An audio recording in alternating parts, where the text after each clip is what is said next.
we were up only a few minutes, and I was on the left-hand side on 15A, and I heard an explosion. So I've heard it before, so I said they just lost an engine. And I looked down, I saw some flames coming out from underneath the left wing.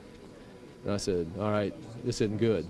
You know, nobody really thought too much of it. Even as we was going down, it seemed like the pilot had control.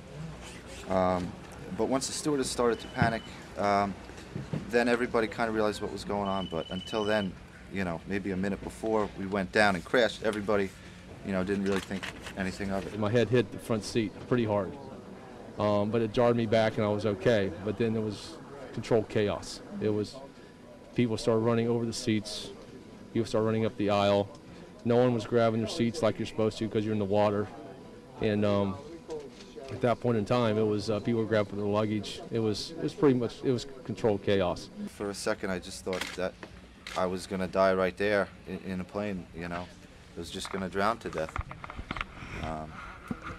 Within a second, I think I ripped it. I had all of my clothes off, and I had gotten onto a seat. And once I had my clothes off and I had gotten onto the seat, that's when it started to calm down a little bit and people started to move. I was able to get over the seats and get, you know, onto the dinghy. I just stayed back because at that point the water wasn't coming in that fast. I knew that I was going to handle myself.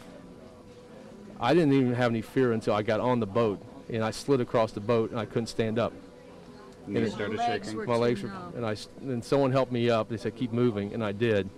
And I kept walking into the walls on the boat because I had no balance and I couldn't feel my hands.